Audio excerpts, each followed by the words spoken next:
Ladies and gentlemen, good evening. Boys and girls, welcome. We're going to go ahead and talk about yesterday. We're filming the day after, so we could let everything, all the dust settle, everybody digest what went down yesterday. We're going to talk about the 2025 QATAR Grand Prix from Lusail. All right, so we're going to talk about McLaren's meltdown. The complete lack of brain trust that this team has. So Pirelli went into the weekend mandating a 25-lap limit on all tires. The circuit is a high G-force circuit. Lots of lateral load placed on these tires. They don't want anything bad to happen to the drivers. It has happened before. Look at Indianapolis way back in the day. I think that was 2008.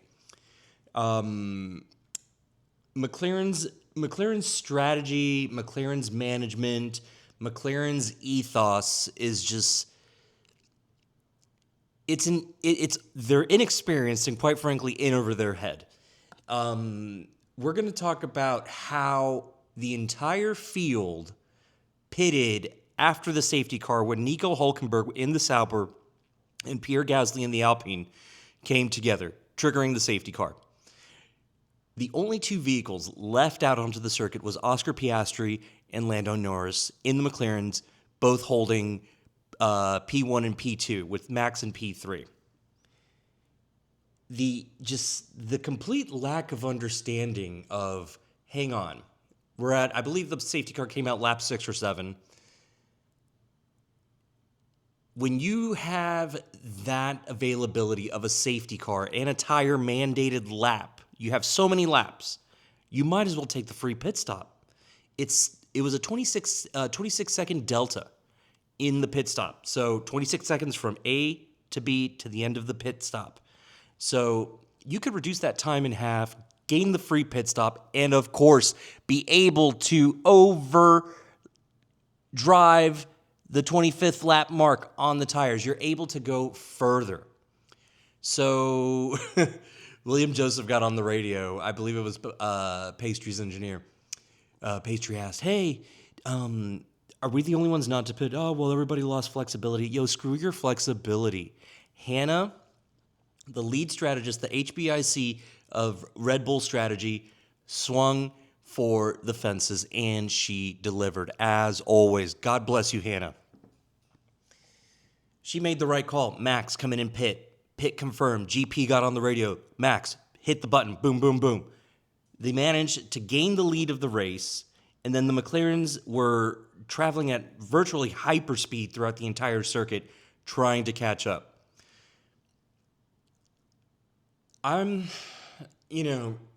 sounds a little too good to be true that the F1 gods are so giving, and that Max Verstappen can be handed, quite literally, 2 Fabergé eggs in a row, and not only that, capitalize on them with his team, with his brain trust, with his engineer, with his designed car that is now a really fast friggin' car. Not as fast as the McLaren, but still up there. He's still delivering. And along with those Fabergé eggs, it gives us something that we haven't had since 2021, ladies and gentlemen, and that is a title decider at Abu Dhabi. We're going to Yas Marina, we're going to swing for the fences, and we're going to go for it for Max. Again, like I reiterated in the last video, he is coming to take your lunch money, and he's already taken it once, and he's going to do it again next weekend. So that'll make it not once, not twice, but thrice. Freedom 3, not the German 3. So what's going on? What was going through Oscar Piastri's head at the race interview with Martin Brundle? Did you see the look on that man's face? Clearly, he is a stoic individual. He does not display emotion a lot. He's a rather cool cucumber compared to the bunch that we have here that are just boisterous and exuberant. However, though, you could just see the disappointment oozing out of him. just languishing right there next to Max. And then the best part was Carlos came in third in the Williams, celebrating right next to this guy's demise. He literally took a giant 100-point gap. Pastry had a 100-point gap and has just lost it all. He's been overtaken by Max, all right? It's totally friggin' nuts. So, Lando, quite frankly, he's been doing good. He's been doing better, but he's not at his best yet.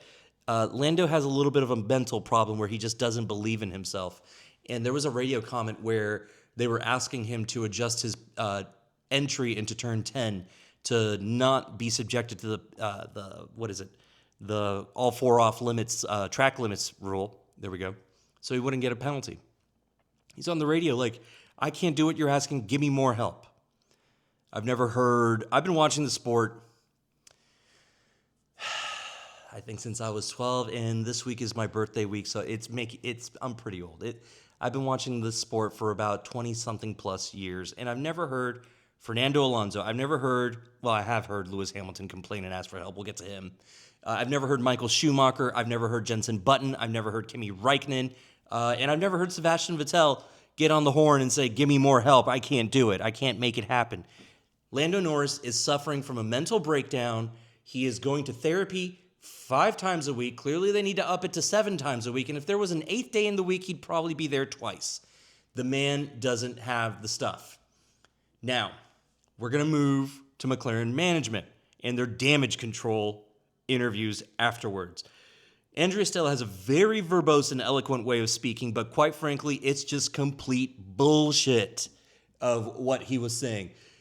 We tried to do the best for the drivers and all this stuff. Yo, you could have split the drivers. You could have left Pastry up front, Oscar Piastri up front, have Lando follow Max into the pits, all right? Split the strategy, but at least secure Lando a podium position after that move. But no, we're going to screw both drivers equally, put them both over the barrel, and essentially just end their championship goals.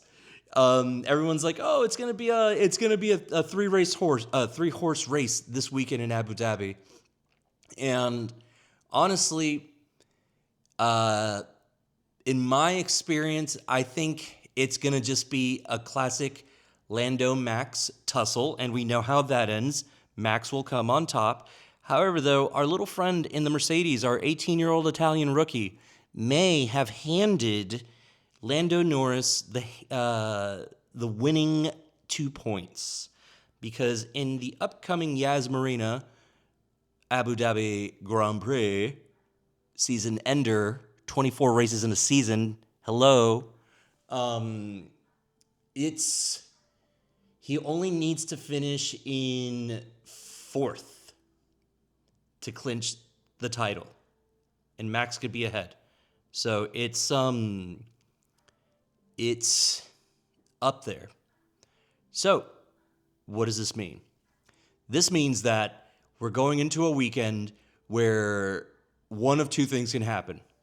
Max can win the title outright with a Lando fuck-up, which has happened. It's been 2 weekends in a row. We might as well swing for the fences and get a third, which is the likelihood that it will happen. So Max can win. Lando can win. Oscar out. Lando needs Oscar's help in order to win the championship. And quite frankly, I'm really happy that we have a decider this weekend. It's going to come down to the absolute wire, and nothing is making me happier as a soon-to-be close to 40-year-old man that I get to have several title decider weekends in my lifetime. And I would love nothing more than for Max and Red Bull to take their 5th consecutive title. I would love for McLaren to take their papaya rules and shove it up their trumpet. Clearly, there is no equality in racing, and which is another thing that's wrong with our society nowadays. Everybody wants an equal shot. Everybody wants this. Everybody wants that. That's not how things work. Okay? Believe me, I know.